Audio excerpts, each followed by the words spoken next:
Hi everyone, আসসালামু আলাইকুম। তো আজকের ভিডিওটা শুরু করছি।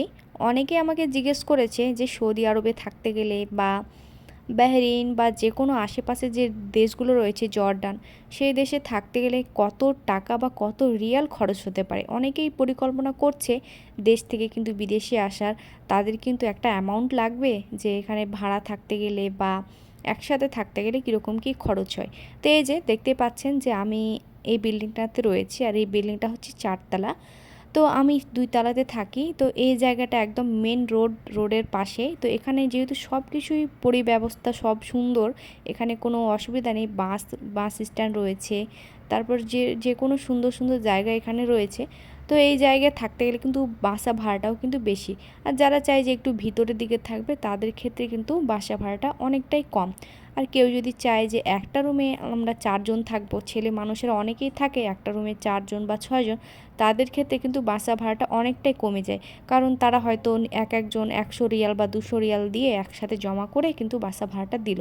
কিন্তু যারা ফ্যামিলি নিয়ে থাকে তাদের ক্ষেত্রে তো এটা সম্ভব নয় যে একসাথে থাকবে। তারা কিন্তু সেপারেটভাবেই থাকে, আর তাদের কিন্তু রান্নার রুম, রুম এগুলো সব কিছু প্রয়োজন রয়েছে।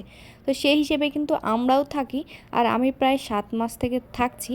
তো আমি যে বিল্ডিংটাতে থাকছি সেই বিল্ডিংয়ে অনেক অনেক রুম আছে, যে ভালোও আছে আবার খারাপও আছে। অনেক রুম নতুন নতুন এখানে তৈরি হয়েছে, সেইগুলোর দামও কিন্তু অনেক হাই। কিন্তু যেরকম রুম সেই হিসেবে কিন্তু এখানে দাম রয়েছে। তবে আমি মেন কথায় আসি যে আমার রুম যেখানে আমি থাকি সেই রুমটার দাম কত।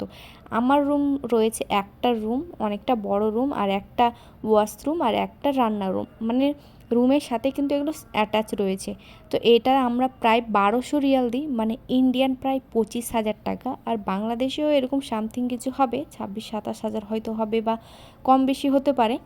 তো এরকম আমাদেরকে প্রত্যেক মাসে মাসে দিতে হয়। আর অন্যান্য খরচ তো রয়েছে এখানে। সব থেকে বাসা ভাড়া বা বাড়ি ভাড়ার দামটা অনেকটা বেশি। আর খাবার দাবারের দাম তো বলাই যাবে না, যেহেতু ইন্ডিয়া বা বাংলাদেশ থেকে এখানে 3-4 গুণ বেশি আমাদেরকে নিতে হয়। তো সব কিছু মিলিয়ে এখানে খরচটা অনেক খরচ রয়েছে। এখানে যদি একটা ভালো অ্যামাউন্ট যদি না ইনকাম হয়, তাহলে কিন্তু এখানে ফ্যামিলি নিয়ে থাকা অসম্ভব ব্যাপার হয়ে যায়। তো এটা অনেকেই আমার কাছে জানতে চেয়েছিল যে আমরা কি ফ্যামিলি নিয়ে থাকতে পারবো। হ্যাঁ, অবশ্যই পারবেন, আপনার কাছে যদি অনেক অনেক ইনকাম থাকে।